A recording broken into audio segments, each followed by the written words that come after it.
ಅಲ್ವಾ? ಸಾಲ ಮಾಡಿದ್ದೀನಿ ನಾನು, ಸಾಲ ಮಾಡಿದ್ದೀನಿ ಅಂದ ತಕ್ಷಣ ನನ್ನ ಸಾಲ ಎಲ್ಲ ನೆನಪಾಗ್ಬಿಟ್ಟು ನಾನು ಹಿಂಗೆಲ್ಲ ಲೆಕ್ಕ ಹಾಕೊಂಡು ಕೂತಿದ್ದೆ ನಾನು. ಸಾಲ ಮಾಡಕ್ಕೆ ತಾಕತ್ ಬೇಕು ಅದ, ಅಯ್ಯೋ ನನಗೆ ಸಾಲ ತೀರ್ಸಕ್ ತಾಕತ್ ಬೇಕು. ಇಷ್ಟೊಂದು ಸೀರಿಯಸ್ ಆಗಿ ಒಂದು ಸಿನಿಮಾ ಮಾಡ್ಬೇಕಾ, ಇಷ್ಟೊಂದು ಬೇಕಾ ಅನ್ನೋದು. ಪ್ರತಿ ದಿವಸ ನಾವು ಸಿನಿಮಾ ಮಾಡ್ತಾನೆ ಇದೀವಿ, ಸಾಲದಲ್ಲೇ ಬದುಕಿದೀವಿ, ಸಾಲದಲ್ಲೇ ಹೋರಾಡ್ತಿದ್ದೀವಿ. ಬಟ್ ಇವ್ನು ಯಾಕೆ ಬೇಕು, ಇಷ್ಟೊಂದು ಯಾಕೆ ಬೇಕು? ಓಕೆ, ಅದು ಅವ್ರ ಕಾನ್ಫಿಡೆನ್ಸು. ಸಾಲ ಮಾಡೋದಲ್ಲ ತಾಕತ್ತು, ಸಾಲ ತೀರ್ಸೋ ತಾಕತ್ತು ಕೊಡ್ಬೇಕು ಇವಾಗ ನಿನಗೆ. ಸೊ ಆ ಸಾಲ ತೀರ್ಸು, ಮತ್ತೆ ಸಾಲ ಮಾಡ್ತೀನಿ ಅಂತ ಹೇಳು ಬೇಡ. ಎಲ್ಲೋ ಅಷ್ಟು ದುಡ್ಡು ಸಂಪಾದನೆ ಮಾಡ್ಕೊ, ಅಷ್ಟು ದುಡ್ಡು ಸಂಪಾದನೆ. Why struggle your life? ಯಾಕಂದ್ರೆ ಕೋಟಿಗಟ್ಟಲೆ ಸಿನಿಮಾ ಮಾಡ್ಕೊಂಡ್ ಬಂದಾಗ ನಮ್ಮಪ್ಪ ದುಡ್ಡು ಹಾಕ್ತಿದ್ರು. ನನಗೆ ಆ ದುಡ್ಡಿನ ಬೆಲೆನೇ ಗೊತ್ತಿರಲಿಲ್ಲ, ಕೊನೆವರೆಗೂ ಗೊತ್ತಿಲ್ಲ. ಇವತ್ತು ದುಡ್ಡಿನ ಬೆಲೆ ಗೊತ್ತಿಲ್ಲ ನನಗೆ.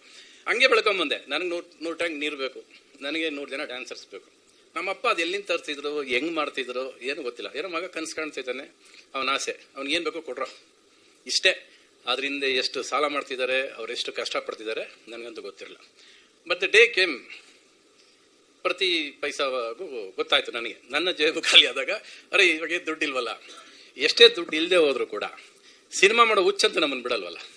ಸೊ ಇರೋ ದುಡ್ಡಲ್ಲೇ ಸಿನಿಮಾ ಮಾಡ್ಬೇಕು ಅನ್ನೋದು ಕನಸು ಕಂಡಕ್ಕೆ ಸ್ಟಾರ್ಟ್ ಮಾಡಿದ್ದು ನಾನು. ಅಂದರೆ ದುಡ್ಡಿಲ್ಲ, but make money in what you have. ನಾಳೆ ಬೆಳಗ್ಗೆ ನಮ್ಮ ಹತ್ರ ದುಡ್ಡಿಲ್ಲ ಅಂದರೆ ಅಷ್ಟಲ್ಲೇ ಸಿನಿಮಾ ಮಾಡೋದನ್ನು ಕಲಿಬೇಕು. Because spending money is not important, content is important. What ನಮ್ಮ ಜನಕ್ಕೆ ಏನು ತಲುಪಿಸ್ತೀವಿ, ನಮ್ಮ ಎಮೋಷನ್ ಏನು ರೀಚ್ ಆಗುತ್ತೆ, ಅವ್ರಿಗೆ ಎಷ್ಟು ಮನಸ್ಸು ಹಿಂಡ್ತೀವಿ, ಅದು ತುಂಬ ಇಂಪಾರ್ಟೆಂಟ್. ನಾನು ನಿನ್ನ ಸಿನಿಮಾ ಟ್ರೈಲರ್ ನೋಡ್ಬೇಕು ಅನಿಸಿದ್ದು. ನಾನು ಮಂಜಿನ ನೀ ಟ್ರೈಲರ್ ಬಿಟ್ಟಿದ್ದೆ. ನಾನು ಒಂದು ಹೆಣ್ಣಿನ ಕೂಗು, ಮಗುವಿನ ಅಳು, ಅದಕ್ಕೆ ಕರಗದಿರೋ ಮನಸ್ಸೇ ಇಲ್ಲ ಅಂತ ಹೇಳಿದ್ದೆ ನಾನು. ಅದು ನಿಮ್ಮ ಸಿನಿಮಾ ಕಾಪಿ ಹೊಡೆದಿದ್ದೀರಾ ಅಂತ ಅನಿಸ್ತು ನನಗೆ. ಟೈಟ್ಲ್ ಅಲ್ಲಿಂದ ಕಾಪಿ ಹೊಡೆದಿದ್ದಾರೆ ಅನ್ನಿಸ್ತು ನನಗೆ. ಸರಿ, ಓಕೆ, ನಾನದು ಮುಗಿಸ್ಲಿಲ್ಲ ಸಿನಿಮಾನ, ಅದರಿಂದ ತೊಂದರೆ ಇಲ್ಲ.